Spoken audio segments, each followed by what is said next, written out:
Est-ce qu'une victoire sauverait pour vous la saison du Real? Vous allez montrer les ardoises, vous me dites, est-ce que une victoire du Real, ça sauverait la saison du Real? Pour Camille, c'est oui. Pour Vikash, c'est quoi? C'est non. Non. Parce que c'est le Real, c'est ça? Oui pour Ambre et pour Olivier, on va devoir patienter. Oui, un peu pour Olivier et non pour Romain. Voilà, un grand oui ici pour Ambre. Je vous donne la main. Donc, pourquoi vous, ça y est, ça sauve la saison pour vous? Ça sauve les meubles. Les meubles. Voilà, c'est sûr que quand on arrive après la saison dernière, forcément, ça fait un peu tâche de vouloir que ce qui n'est pas le plus prestigieux des titres pour le Real Madrid. Mais ça reste sur cette note-là que finirait la saison du Real, en tout cas sur le plan des titres. Et face, évidemment, c'est surtout ça l'argument, je pense que tout le monde va parler, c'est face à un rival historique qui est le FC Barcelone, qui les a déjà battus 2 fois cette saison. Donc prendre une forme de revanche et surtout de ne pas finir avec une saison blanche quand on a fait de tels investissements, je parle évidemment de celui de Kylian Mbappé, ça sauverait un peu la saison, ça sauverait aussi peut-être ce qui peut être le dernier mandat de Carlo Ancelotti. Donc voilà, c'est un moindre mal, je pense, ça sauve les meubles. On parle d'une potentielle saison blanche pour le Real. Alors déjà, il faut quand même rappeler qu'ils ont gagné la Super Coupe d'Europe en tout début de saison. Alors est-ce que c'est un trophée qui va plus avec la saison dernière ou cette année? On va dire qu'officiellement, c'est pour cette saison. En tout cas, la dernière saison blanche, on va dire sans Liga, sans Coupe du Roi ou sans Ligue des Champions, c'était en 2020-2021. Ça fait quand même 4 ans. C'était la dernière saison de Zinedine Zidane. Ensuite, il a été remplacé par Carlo Ancelotti. Mais voilà, le Real a quand même beaucoup gagné, notamment en Ligue des Champions ces dernières saisons. Ouais, c'est incroyable hein, quand même d'imaginer, ils en gagnent au moins toujours un. Sébastien, vous allez commenter le match évidemment, on rappelle, on prendra l'antenne dès 21h un samedi soir pour cet événement sur la chaîne L'équipe. Vous commenterez le match avec Candice Roland. Vous les avez suivis hein, d'ailleurs, cette équipe du Real, on avait vu qu'ils avaient pris quand même une belle fessée aussi hein, déjà. Ils en ont pris 2 belles fessées d'ailleurs hein, face au Barça cette saison. Oui, la première, elle est cruelle parce que globalement le Real avait réalisé un bon match et a été finalement battu assez sèchement. Ce qui était très très dur à vivre pour le Real, c'était la finale de la Super Coupe d'Espagne. Parce que là, ils ont pris une danse phénoménale. C'était incroyable. C'était que le Barça leur a fait une démonstration. Donc c'est effectivement un enjeu important. Mais toi, tu parles de sauver les meubles. Moi, je pense que c'est vraiment pour éviter le pire du pire du pire. Parce que au Real, déjà, si vous ne gagnez pas avec des champions, c'est une saison ratée. C'est compliqué, hein, la vie. Ouais. Mais c'est un truc de fou, mais c'est comme ça. Donc, il y a cette élimination en Ligue des Champions. Il y a potentiellement, bien sûr, 4 points de retard en Liga et donc un titre qui pourrait s'envoler, même s'il y aura un autre Real Barça au mois de mai, le 11 mai, je crois. C'est le 11, il me semble. Ça suffira pas. Ça suffira pas. La saison sera considérée comme ratée par le club, par l'environnement du club, même si il y a une victoire en finale de la Coupe du Roi. La seule chose, c'est que s'il y a défaite en Coupe du Roi, défaite en Liga après l'élimination avec les champions, alors là, ça explose. Là, c'est vraiment. Ouais. Mais il y a quand même le fait, est-ce que soulignait Ambre, Vikash, c'est le fait qu'il joue cette finale contre le Barça. C'est-à-dire qu'il gagnerait le titre contre Bilbao ou une autre équipe, ça n'aurait pas la même incidence. Là, si jamais ils réussissent à battre le Barça en finale pour gagner un titre, quand même, dans le cœur merengue, j'imagine, ça compte. C'est pour moi le 3e titre de la saison. C'est pas le plus important. Non, mais d'abord la Ligue des Champions, ensuite le championnat et ensuite la Coupe d'Espagne, la Coupe du Roi.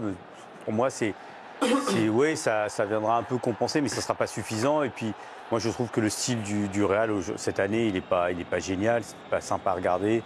Ils ont accumulé des athlètes plus que des joueurs de foot. Il manque de la technique, alors Modric est vieux et Kroos c'est parti, mais voilà, il y a un échec aussi là-dessus. Ils ont malgré tout, même en récupérant Mbappé, il y a un truc qui ne va pas, quoi. Donc moi, je ne crois pas que ça compensera. Par contre, si jamais ils battaient en plus derrière le Barça, ils allaient chercher le titre du champion.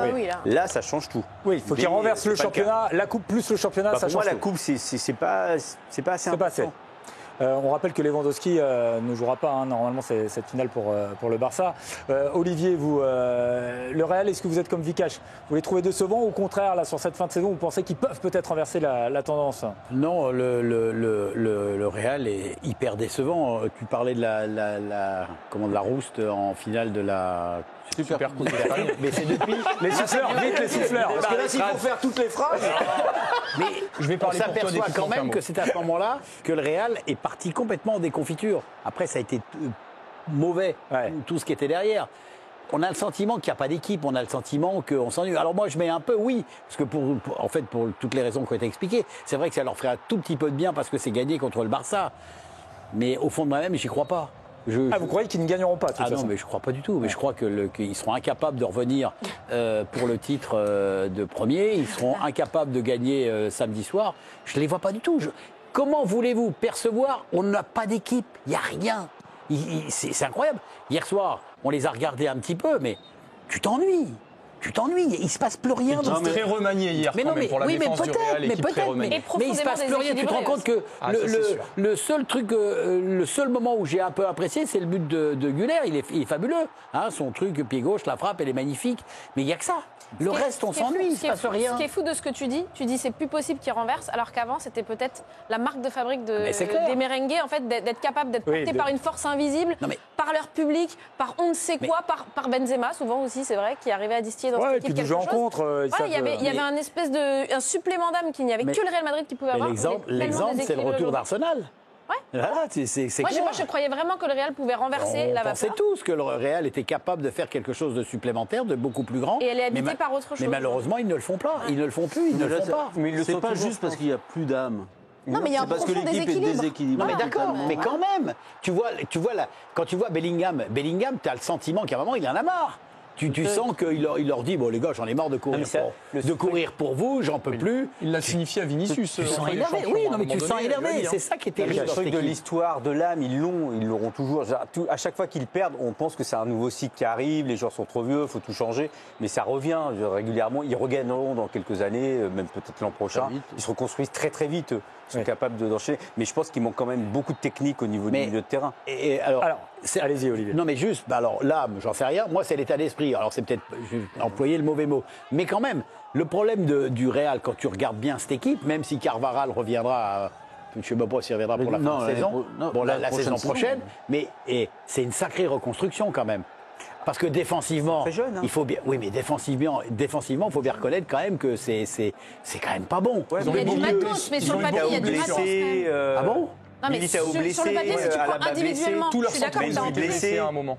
Ils ont Parlez pas tous en même temps, sinon on a des Ferland Mendy Allez, on fait vite. Il m'a pas impressionné, lui. Hein. Ils ont eu des problèmes en défense centrale. Ils ont été obligés d'intégrer Asensio, qui n'était même pas dans l'effectif en début de saison, qui est pas mal, qui est un joueur correct. À ce niveau-là, ils ont que des problèmes, je trouve. Le changement avec l'effectif ils ont intégré les jeunes. Je trouve que c'est plutôt pas mal. Mais je pense qu'il manque des joueurs de foot. Il manque de la technique, des joueurs capables de faire des passes de but. Mbappé, si tu lui donnes pas le ballon, il manque des joueurs de foot. T'as le deuxième du ballon. Non, mais moi, je suis pas d'accord avec toi, Vikash. C'est pas des joueurs qui t'amènent le ballon. On a besoin de quelqu'un qui va leur amener les ballons. Kroos pouvait le faire. Kroos et Modric à l'époque. Vikash de Rasso, il leur manque tout simplement. Exactement.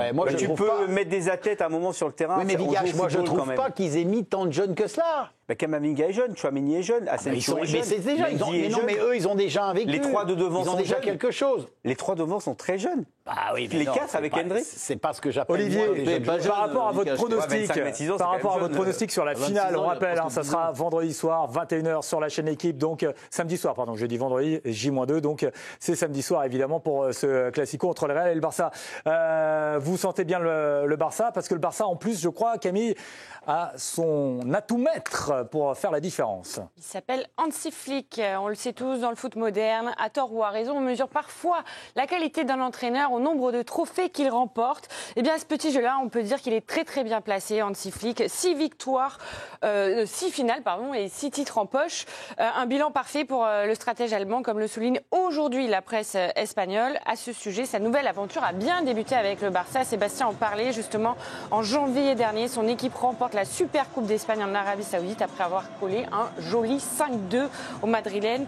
Avec le Bayern, c'était du 5/5 aussi, avec une saison parfaite en 2020. Coupe d'Allemagne, Ligue des Champions, Super Coupe de l'UEFA, Super Coupe d'Allemagne et Coupe du Monde des clubs. Bref, on rappelle aussi qu'il est arrivé sur le banc catalan en juillet 2024. Hansi Flick en contrat jusqu'en juin 2026, aurait déjà trouvé un accord avec le club pour prolonger jusqu'en 2027, selon les dernières informations de Marca du jour. Une décision logique qui reflète la volonté des deux parties de s'inscrire dans un projet à long terme et qui est aussi porté par des résultats très prometteurs. On l'a vu, ils sont premiers en Liga, ils peuvent encore viser un triplé, voire un quadruplé si on compte la Supercoupe.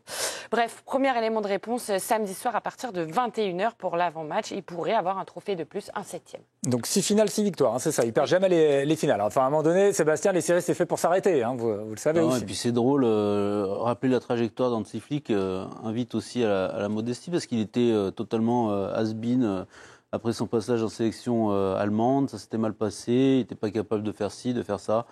Il arrive dans un Barça souffreteux et au final, le Barça gagne tout. Donc bon.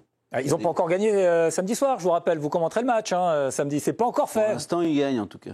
Oui, pour l'instant, ils ont gagnent. 4 points d'avance en Liga sur le Real. C'est pas fini. Ouais. Et ils sont engagés en Ligue des Champions encore. Ouais. Bon, et ils peuvent tout perdre. On aurait pu faire un thème aussi comme ça, vous voyez. On pourra le faire la semaine prochaine.